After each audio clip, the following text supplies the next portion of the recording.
성결 그루터기 있습니다. 거기 한 주간 외울 말씀 우리 한번 같이 읽을까요?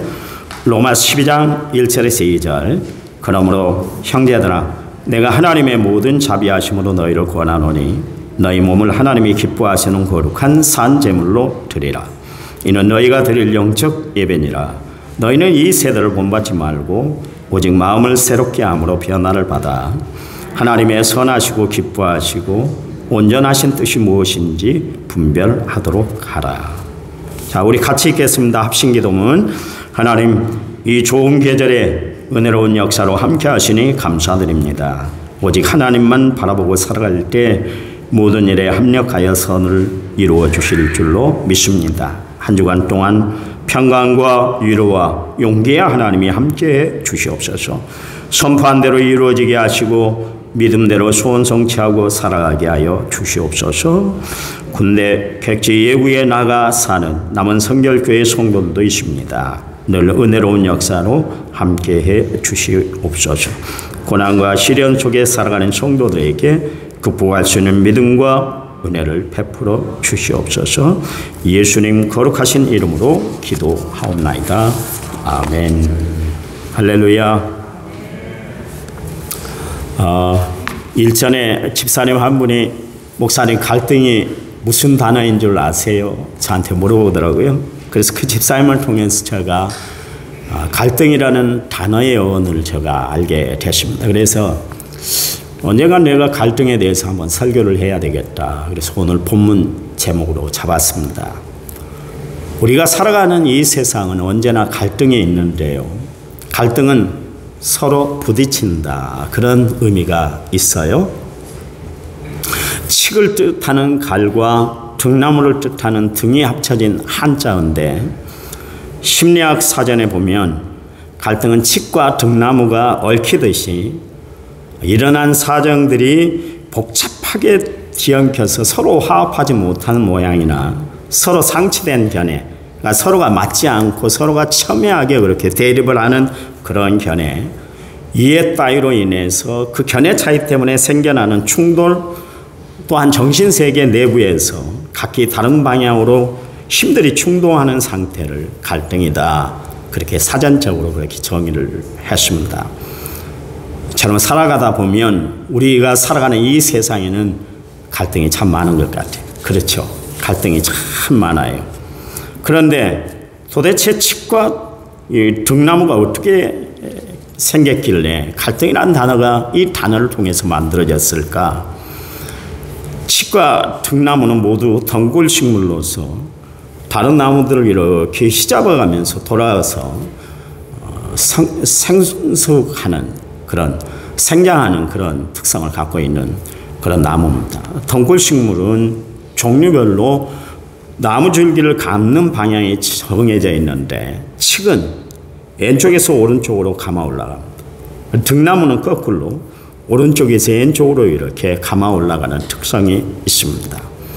그러한 상태에서 서로가 타협이나 양보가 없이 자기 방식대로 자기 길을 걸어가겠다 고집하다 보니까 두 식물은 늘 충돌 사태를 그렇게 만들고 있는 것입니다. 우리가 살아가는 이 사회는 갈등이 참 많아요. 여러분이 잘 아신 바처럼 여야의 갈등이 있습니다. 여당은 여당대로 또 야당은 야당대로 서로 대치돼서 갈등을 일으키고 있습니다. 또 보수와 진보의 갈등이 있고요. 지역 간의 갈등이 있다는 거 여러분 잘 아시잖아요. 그렇잖아요. 신구 세대의 갈등이 있고 부모와 자식 간의 갈등이 있고 부부 간의 갈등이 있고 친구 간에도 갈등이 생겨나서 우리 사회의 발전을 하는 데 있어서 정말 많은 그 여러 가지 요소들로 인해서 성장과 발전을 더디게 하는 그런 요소가 갈등을 통해서 일어나는 것을 알 수가 있습니다. 그런가 하면 교회 안에도 갈등이 있습니다. 목사와 장로 간에 갈등이 있어요. 이 갈등으로 인해서 서로가 기싸움을 하고 신경전을 벌이기도 합니다. 통계적으로 살펴봤더니 목회자의 활동이 80%가 장로를 관리하는 데 그렇게 사용이 되고 있다. 그렇게 이야기를 하고 있습니다. 참으로 안타까운 일이죠. 그 힘을 사역하는 일에 계속 힘쓰고 성도들을 관리하는 일에 힘쓰고 말씀 증거하는 일에 힘쓰고 전도와 선교하는 데 사용을 해야 되는데 힘 팽기는 일에 그렇게 서로가 힘을 쓰고 겨루고 있다. 그런 이야기입니다. 그러므로 이 갈등은 많은 에너지를 소비하게 만듭니다. 이 갈등을 해소하기 위해서는 어떻게 해야 될까요? 칡과 등나무의 갈등을 교훈 삼아서 일반적인 자기 주장만 하지 말고 대화를 통해서 상대방의 입장을 이해하고 한 발짝 양보를 하면 상생의 아름다운 역사를 이룰 수가 있게 될 것입니다. 불과 100여 년만 해도 우리네 선조들은 정혼 제도가 있었습니다. 그래서 그것에 순응해서 살았었어요. 아마 요즘 세대들이 그런 이야기를 들으면 어떻게 아니 부모님들이 그렇게 자식들을 미리 어렸을 때부터 다 자네 아들하고 내 딸하고 결혼시키세요. 그래서 어떻게 결혼을 할 수 있어? 서로가 사랑하고 감정이 있어야 결혼을 하고 가정을 이루는 것이지. 그러면서 이해하지 못할 그런 부분이 있을 겁니다. 그런데 정혼으로 부부의 연을 맺었던 집사님 가정이 70평생 서로 아끼고 사랑하다가 하늘나라로 간 부부가 있었습니다. 아니 어떻게 연애도 하지 않아하고 그렇게 결혼을 했는데 싸움이 없이 불평이 없이 그렇게 100년 해로가 가능했을까? 그냥 참았을까? 아니면 지금의 우리보다 훨씬 더 갈등 관리의 능력이 탁월했을까? 관계라는 것은 여러분 자신이 선택하는 것이 아니라 주어진 거예요. 부부의 관계를 자신에게 주어진 숙명이라고 여길 경우 이 부부는 갈등은 또 다르게 이해할 수밖에 없었다. 그런 이야기입니다. 그러므로 갈등이 생기면 우선 상대방의 잘잘못을 따지는 데 익숙하지 않아야 됩니다. 우리는 늘 판단의 근거를 가지고 사람을 대해요. 그리고 내 입장을 마음에 딱 지켜놓고 그리고 상대방의 이야기를 들으니까 양보하지 않는 그런 마음들 때문에 갈등이 더 깊어지게 되는 거예요. 그 집사님 부부는 서로의 관계를 늘 하나님이 주신 선물로 그렇게 여기고 살았기 때문에 그렇습니다. 그게 갈등을 극복하는 비결이었던 거예요. 사실 우리가 살아봐서 압니다마는 부부간에 얼마나 마음이 맞아서 그렇게 마음을 주고 우리가 그렇게 살아갈 수 있나요? 아마 그렇게 살아가는 부부는 몇 없을걸요. 서로 성격, 이해, 마음 씀씀이가 맞진 않지만 서로가 맞추고 살아가니까 가능한 거예요. 양보할 때 양보하고 참을 때 참고 힘들 때 서로가 기대고 사니까 사라지는 것이지. 저 사람이야. 역시 나는 평생 저 사람 선택을 너무나 잘한 것 같아. 저 사람 때문에 나는 후회 없이 인생을 살아온 것 같아. 이런 부부가 얼마나 되겠어요? 없어요. 많지는 않습니다. 여러분 겉으로 보니까 뭐 옆집 아저씨, 옆집 부부는 참 행복하고 평화롭게 사는 것 같지만 그들 나름대로의 갈등이 있고 또 어려움이 있는 것이에요. 내가 예부적으로 볼 때 잘 사는 것 같지만 그렇지 않습니다. 그렇지 않아요. 오늘 본문의 말씀해 보니까 바울과 바나바 사이에 갈등이 있었습니다. 여러분 바울이 어떤 사람이에요? 하나님의 은혜로 사도로 부름받아서 일평생 주를 위해서 힘쓰고 애썼던 사람이 바울이었습니다. 그가 말했던 이야기 중에 가장 대표적인 이야기가 뭡니까? 고린도전서 13장 13절 말씀에 믿음, 소망, 사랑 이 세 가지가 있다. 그 중에 제일이 사랑이다. 그러면서 늘 사랑을 강조하고 살았던 사람이 바울이었습니다.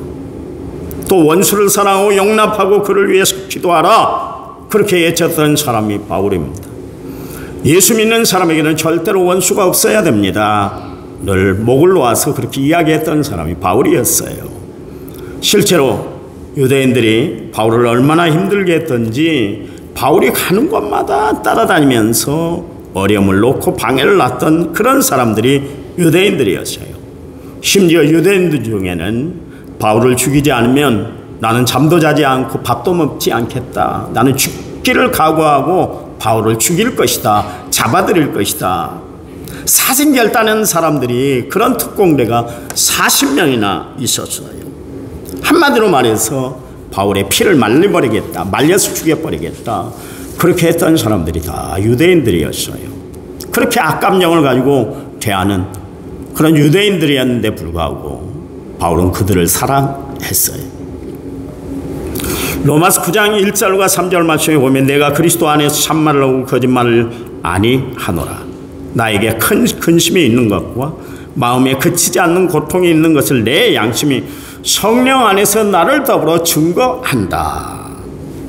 나의 형제 곧 고륙의 친척을 위하여 내 자신의 저주를 받아 그리스도에게서 끊어질지라도 원하는 바다. 그랬습니다. 이 이야기가 무슨 이야기냐면 나는 천국 가지 않아도 좋아. 그러나 내 동족 이스라엘 백성들만큼은 천국 가는 것이 내 소원이다. 그렇게 이야기했던 사람이 바울이었습니다. 그런가 하면 여러분에게 누누이 이야기했습니다마는 바울을 가장 괴롭힌 교인들이 있었는데 그들이 바로 고린도 교회 교인들이었습니다. 얼마나 바울에게 인신공격을 해댔던 사람들인지 몰라요. 아주 사람을 그냥 낮을 대로 낮춰버린 사람들이 고린도 교회 교인들이었습니다. 그에게는 정식적으로 사도권은 주어지질 않았다. 그러면서 바울 사도의 사도권을 부인했던 사람들이 고린도 교회 교인들이었어요.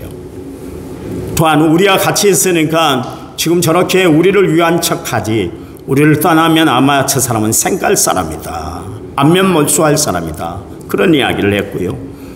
외모를 봐봐, 저게 얼굴 생긴 거라고 그렇게 낯을 들고 다니면서 저렇게 예수 복음을 증거하고 있어. 저 봐봐, 지 몸뚱어리 하나도 제대로 간수를 못하고 고치지 못하면서 남에게 복음을 전하고 남에게 병을 고쳐준다고 그런 일들을 할 수 있어. 그렇게 폄하했던 사람들이 고린도 교회 교인들이었습니다. 심지어는 봐봐, 글은 좀 잘 쓴지 모르지만 말하는 것 봐봐, 은혜가 하나도 안 돼, 말주변도 없는 사람이야. 어떻게 해서든지 바울을 깎아내려고 힘쓰고 애썼던 사람들이 고린도 교회 교인들이었어요. 그런데 그들을 향해서 고린도전서 15장 58절 말씀해 보니까 뭐라고 그랬냐면 내 사랑하는 형제들아 그랬습니다. 사랑한다. 원수 같은 사람들 아닙니까? 자기를 힘들게 하고 어렵게 하고 무시한 사람들인데도 불구하고 바울은 그들을 끝까지 사랑했던 사람이었어요. 그런가 하면 바나바는 또 어떤 사람입니까? 여러분, 바나바의 본명은 요셉이에요. 그런데 사람들이 요셉이 하는 일을 보니까 교회에 어떻게 그렇게 선한 영향력을 끼치고 있던지, 그리고 자기의 전 재산을 다 팔아서 교회 앞에 헌금을 했던 그런 아름다운 모습을 보고 그 사람들이 만나는 사람들마다 힘이 되고 위로가 되고 용기가 되니까 당신은 요셉이 아니라 위로자라는 이름의 뜻인 바나바입니다. 그렇게 이름을 별칭을 해줬어요. 그래서 자기의 본 이름보다 별명이 더 많이 불려지고 있는 사람, 이름 대신 별명이 사람들에게 더 많이 알려진 사람이 바로 바나바입니다. 그런데 봐보세요. 두 믿음의 거장, 그렇게 사랑이 많고 은혜가 풍성하고 위로의 손길을 펼치는 그 두 믿음의 거장이 오늘 성경에 보니까 대판 싸웠다 그랬습니다. 엄청나게 싸웠다. 서로가 양보가 없이 팽팽히 맞서다가 결국 서로가 상처가 되도록 그렇게 하고는 둘이 갈라서고 말았던 것을 알 수가 있습니다. 교회 안에 두 종류의 성도가 있습니다. 제가 차로 비유할 것 같으면 녹차와 같은 성도가 있고 보이차와 같은 성도가 있습니다. 제가 여러분 들어오는 그 현관에다가 차를 늘 끓여 놓는데요, 홍차, 녹차, 보이차 이런 식으로 제가 차를 끓여 놓습니다. 녹차와 보이차의 재료는 여러분 똑같다는 거 아시죠? 저는 녹차하고 보이차하고 재료가 다른 줄 알았어요. 그런데 그렇지 않습니다. 그 제작하는 과정에서 차이가 나는 거예요. 제작하는 그 과정에서 그 차의 성질이 변하더라, 그런 이야기예요. 보이차는 차를 덕을 해서 그 다음에 발효를 시켜서 만든 차가 보이차입니다. 그런가 하면 녹차는 덕을 한 다음에 바로 음용할 수 있도록 만든 차예요. 두 차는 재료는 같은데 덕을 하고 난 다음에 그것을 어떻게 처리하느냐에 따라 성분이 달라지더라, 그런 이야기입니다. 보이차는요, 몸에 따뜻하게 하는 그런 성분이 있습니다. 그래서 여러분 보이차를 드시면 막 후끈한 그런 마음이 들 거예요. 그거는 그 보이차의 성분이 따뜻한 기운을 갖고 있기 때문에 그렇습니다. 그런가 하면 녹차는 차게 하는 성분이 있습니다. 그래서 몸을 차게 만들어요. 하루는 장로님이 저에게 그래요. 목사님은 보이차를 드지 마시고 열이 많으니까 녹차를 드세요, 그런 이야기를 하시더라고요. 교회 안에도 보면 녹차와 같은 교인이 있는가 하면 보이차와 같은 교인이 있습니다. 사람을 따뜻하게 해주는 사람이 있는가 하면 차갑게 해주는 사람도 있어요. 저는 바나바야말로 보이차와 같은 사람이라 그렇게 이야기하고 싶어요. 그런가 하면 녹차 같은 성질을 가지고 있는 사람이 바로 바울이다, 저는 그렇게 이야기하고 싶습니다. 하루는 손님이 오셔서 이야기를 하시더라고요. 보이차와 녹차를 이야기를 하면서 그런 이야기를 하시더라고요. 그래서 그러면 두 차의 좋은 성분을 음용하면 얼마나 좋겠어요. 그래서 녹차하고 보이차하고 섞을까요? 그랬더니 목사님, 차는 섞는 것이 아닙니다, 그런 이야기를 하시더라고요. 섞어서 마시는 것이 아니래요. 우리는 어떤 차와 같은 성도가 돼야 할까요? 사람의 취향에 따라서 다 다른 거예요. 녹차를 좋아하는 사람이 있는가 하면 보이차가 몸에 맞는 사람이 있듯이 각자의 위치에서 최선을 다해 살아가는 것이 중요하다, 그런 이야기입니다. 오늘 바울과 바나바가 갈등이 일어났어요. 서로 간의 의견이 편명히 맞섰습니다. 그런데 문제는 서로가 한치도 양보를 하지 않았다는 사실이에요. 좋을 때 좋았지만 서로가 의견 차이가 나고 그 의견이 좁혀지질 않으니까 걷잡을 수 없는 형국까지 갔다, 그런 이야기입니다. 사실 바울에게 있어서 바나바는 은인입니다. 아무도 바울을 거두다 볼지 않을 때 직접 바울을 찾아가서 우리 함께 협력사역을 이룹시다, 팀 미니스트리를 이룹시다, 그래서 데리고 온 사람이 바나바입니다. 그러니까 정말 바울을 인정해 준 사람, 바울을 바울답게 역사하도록 힘써줬던 사람이 누구냐면 여러분 바나바예요. 그러니까 바나바는 바울에게 있어서 은인이고 멘토나 마찬가지입니다. 그런데 의견 차이가 좁혀지질 않았어요. 그런 걸 생각한다면 정말 의견 차이를 좁히고, 그래 저 사람은 나에게 은혜를 베풀어줬고 나가 오늘 이 자리에 있기까지 바나바의 역사 때문에 내가 이렇게 됐지, 내가 양보해야지, 그러질 않았어요. 전혀 서로가 양보할 생각이 없었습니다. 사실 그들에게 말씀이 없고 그들이 기도하지 않은 사람들이었기 때문에 그런 것도 아니에요. 그들은 분명히 말씀의 사람이었고 기도 없이는 살아갈 수 없는 사람들이 바나바와 또한 바울이었습니다. 영성이 충만한 사람들이었어요. 그들이 서로가 어떻게 이렇게까지 그룹으로 치우치게 됐는가? 그거는 마가 요한을 2차 전도여행 때 우리 합류시키십시다. 그랬더니 절대로 안 됩니다. 데리고 갑시다. 절대로 안 됩니다. 이 두 가지 의견이 서로가 상충이 돼서 그렇게 갈등이 일어났어요. 바울이 1차 전도여행 중에 마가 중도에 돌아섰거든요. 한번 신뢰를 잃은 사람은 다시 한번 회복할 수가 없다는 것이 바울의 의견이었습니다.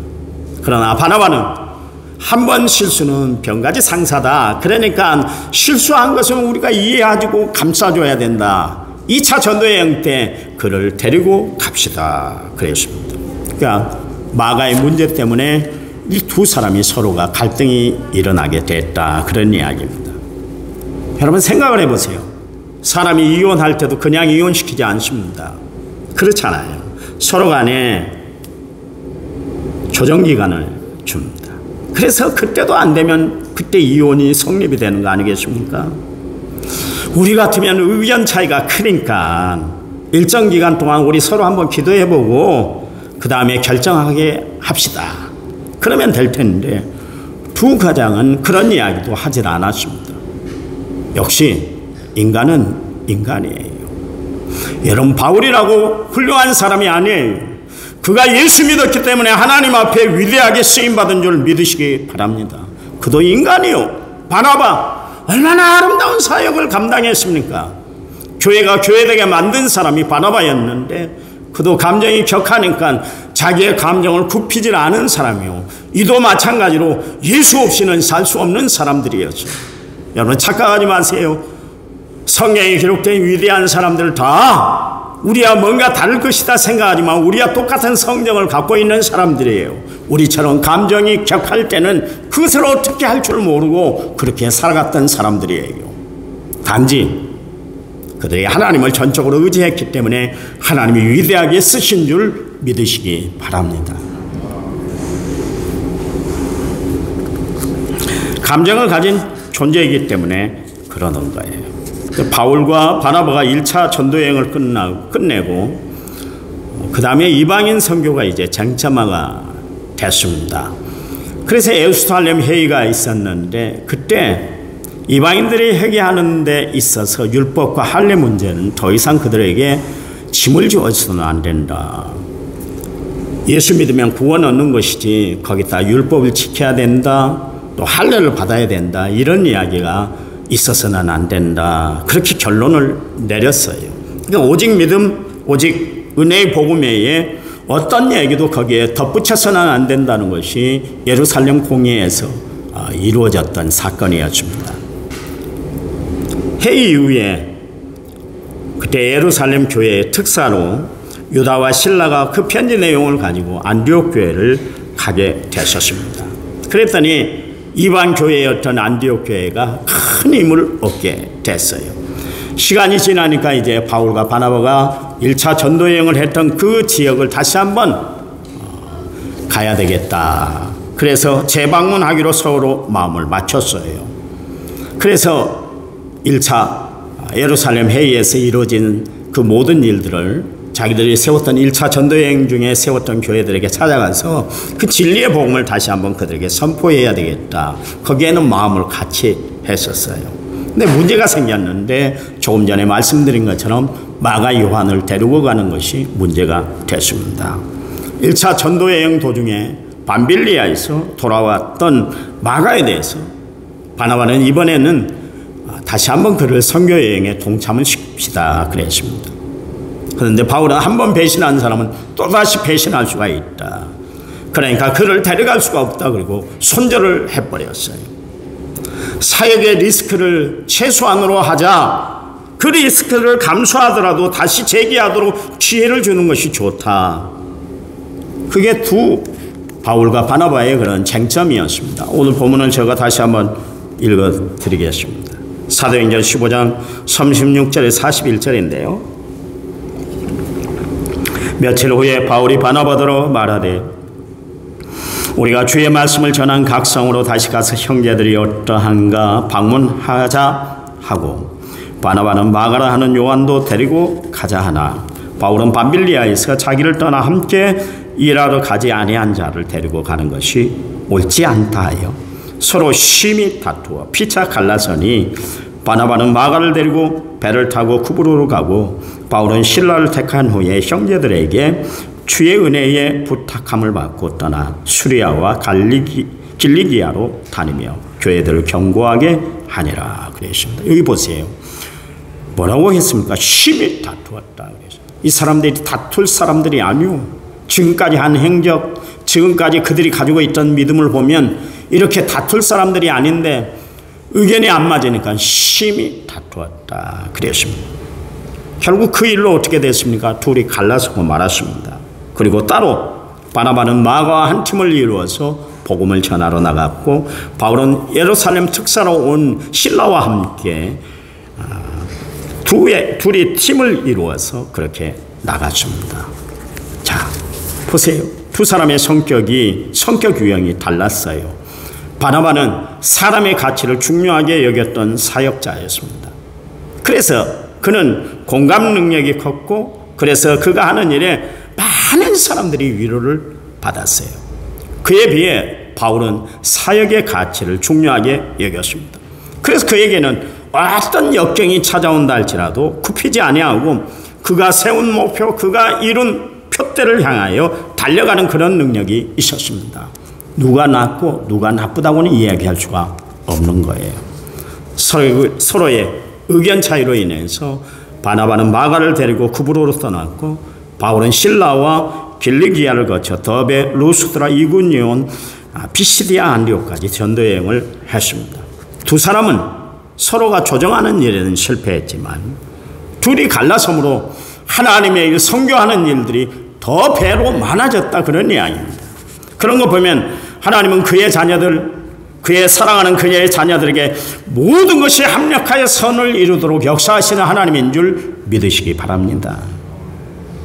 그래요. 마가는 결국 바나바의 이해심, 바나바의 그 용서하는 마음, 그것에 힘을 얻어서 하나님 앞에 위대하게 쓰임받았어요. 여러분, 성경에, 구약 성경에 마가복음이 있습니다. 이 마가복음의 저자가 누구냐면 바로 마가였습니다. 이 마가복음이 참 중요한 이유가 뭐냐면, 여러분 성경에 보면 사복음서가 있습니다. 마태, 마가, 누가, 요한복음은 사복음서다, 그렇게 이야기를 하고요. 그 중에 공간복음이 있습니다. 한눈으로 봤다, 한 시선으로 이 성경의 사건, 예수님의 사건들을 기록을 했다. 그래서 공간복음이라고 그러는데 왜 공간복음이 됐는가? 이 마가복음이 텍스트가 된 거예요. 마가복음이 주 교재가 돼서 마태와 누가가 이 마가복음을 중심으로 성경을 이렇게 따로 전개를 해 나갔습니다. 그러니까 마태복음과 누가복음이 기록될 수 있었던 배경은 누구냐면 마가라는 사람 때문에 그렇게 됐다, 그런 이야기요. 여러분, 이렇게 쓰임받을 줄 몰랐거든요. 그 당시에는 유약하고 어리석은 사람, 중도에 어렵다고 힘들다고 포기했던 사람, 절대로 쓰임받지 못할 사람으로 여겼지만 하나님은 그를 다시 들어서 하나님의 일에 위대한 사역자로 사용했던 것을 알 수가 있습니다. 여러분, 예수 믿는 우리에게는 포기라는 것이 없는 거예요. 하나님은 나를 들어서 사용하시는 하나님인 줄 믿으시기 바랍니다. 자, 그렇다면 우리가 살아가는 모든 삶에는 갈등이 있어요. 갈등이 일어날 때 우리는 어떻게 해야 할까? 첫 번째, 상대방의 입장이 되어보는 겁니다. 전혀 이해할 수가 없다고 했는데 내가 아닌 상대방의 입장에 서면 그 사람이 이해가 되는 거예요. 목회를 하다가 가끔 가다가 제가 실수하는 게 뭐냐면, 교인들을 보면서 왜 저렇게 신앙이 성장하들 않을까? 왜 교회 와서 저렇게 함부로 이야기할까? 왜 목사인 나를 저렇게 함부로 대할까? 그렇게 생각될 때가 있어요. 그런데요, 그를 신방하게 해보고 그가 지금까지 자라온 과정을 이렇게 살펴보면 이해가 돼요. 이해가 돼요. 여러분, 나 아닌 상대방의 입장에서 설 때에 이해가 되는 줄 아시기 바랍니다. 갈등이 해결이 될 수가 있어요. 두 번째는 지혜롭게 서로 타협, 양보안을 서로가 수용하는 것이에요. 죽어도 이해가 안 되는 것이 아니라 하나님을 위해서 이해하고 참는 거예요. 그러면 때가 되면 하나님이 합력하도록 역사하는 줄 믿으시기 바랍니다. 내 의견이 수용이 안 됐다고 혈기를 부리고 미리 포기하지 말고 지속적으로 서로 관계를 유지하는 것이 참 중요해요. 우리는 원수 삼으면 눈도 마주치려고 하지 않아요. 입도 섞으려고 하지 않아요. 여러분, 그러면 문제가 해결되는 것이 아니에요. 여러분, 만약에 그렇게 하다가 천국 가시면 하나님 낯을 어떻게 보시겠어요? 여러분, 그렇게 하다가 천국 가면 여러분 천국에서 떳떳이 살 수 있겠어요? 제가 이야기했잖아요. 교인들 앞에 설교하다가 내가 실수를 했어요. 설교 전에. 그랬더니 저에게 그런 이야기를 하더라고요. 교회 권사님이, 목사님, 내 눈에 흙이 들어와도 목사님 나는 용서 못할 거예요, 그러더라고요. 교회 안에서 있었던 일입니다. 세상 밖에서 이루어진 일이 아니에요. 제가 지금도 잊혀지질 않아요, 그 말씀이. 여러분, 예수 믿는 사람이 죽어도 용서 안 하겠대요. 죽어도. 아니요, 예수 믿는 사람들은 용서의 사람들이에요. 우리는 하나님의 궁일한 용서를 받고 이 땅에 살아가고 있잖아요. 십자가의 그 용서, 궁일한 용서 때문에 내가 오늘도 주의 백성으로 살아가고 있잖아요. 용서 못할 일이 어디 있겠어요? 그렇잖아요. 이런 복음성가가 있습니다. 내가 먼저 손 내밀지 못하고, 내가 먼저 용서하지 못하고, 내가 먼저 웃음 주지 못하고 이렇게 머뭇거리고 있네. 그가 먼저 손 내밀기를 원했고, 그가 먼저 용서하기를 원했고, 그가 먼저 웃음 주기를 원했네. 나는 어찌된 사람인가? 오 광교한 나의 입술이, 오 더러운 나의 마음이여, 왜 나의 입은 사랑을 말하면서 왜 나의 마음은 화해를 말하면서 왜 내가 먼저 져줄 수는 없는가? 왜 내가 먼저 손해볼 수는 없는가? 오늘 나는 주님 앞에서 몸둘 바 모르고 이렇게 흐느끼며 서 있네. 어찌할 수 없는 이 마음을 주께로 맡긴 채로. 여러분, 내가 먼저 손 내밀고 내가 먼저 마음 쓰고 그렇게 살면, 그렇게 행동하면 여러분 어떤 갈등도 다 해결될 줄 믿으시기 바랍니다. 나와 다른 경험과 판단을 가진 사람들의 입장을 이해하고 노력하려고, 그리고 타협하는 불편을 감수하고 모두를 위해 큰 이익이 무엇인가를 구하는 마음의 자세, 이 믿음의 자세가 우리가 생겨날 때 갈등은 다 해소되는 줄 아시기 바랍니다. 오늘 바울과 바나바 두 믿음의 거장들 사이에 갈등이 생겼는데도 불구하고 그들은 사역을 포기하지 않았습니다. 하나님의 일을 더 잘해보려는 저들의 마음이 결국 갈등을 만들었지만 그 갈등은 그들에게 걸림돌로 작용하지 않았습니다. 우리도 주의 일들을 감당하면 수많은 갈등을 경험하게 될 겁니다. 그때 시험이 들어서 신앙을 포기하는 자가 아니라 내가 먼저 나서서 문제를 풀어내는 사람이 돼야 합니다. 하나님은 나를 심판자로 세운 것이 아니라 해결자로 세운 줄 믿으시기 바랍니다. 이 사명을 잘 감당하여 하나님 앞에 은혜롭게 쓰임받고 사용되고 바로 살아가는 믿음의 귀한 성도들이 되시기를 간절한 마음으로 부탁을 드립니다. 하나님, 힘들고 어렵고 복잡한 세상에 우리가 살아가고 있습니다. 어떤 때는 인간관계의 갈등으로 인해서 힘들어 지칠 때도 있고요. 또 부부간의 갈등으로 인해서 어렵게 살아가는 가정도 있습니다. 또 부자간의 갈등으로 인해서 낙심천만해하며 갈등 속에 살아가는 가정도 있습니다. 하나님, 이 시간 내가 먼저 손 내밀고 내가 먼저 이해하고 내가 먼저 낮아짐으로 갈등을 잘 해소하고 살아가는 저희들 되도록 도와주셔서 생활의 평강과 은혜와 사랑과 기쁨이 넘쳐나는 감사의 삶이 되도록 우리의 삶을 책임져 주시옵소서. 이제는 길이요 진리요 생명 되신 우리 주 예수 그리스도의 은혜와 하나님 아버지의 지극하신 사랑과 성령님 위로교통 은혜 충만한 역사가 오늘 말씀을 받은 모든 성도들 위에 이제부터 영원토록 함께 하시기를 간절히 축원하옵나이다. 아멘.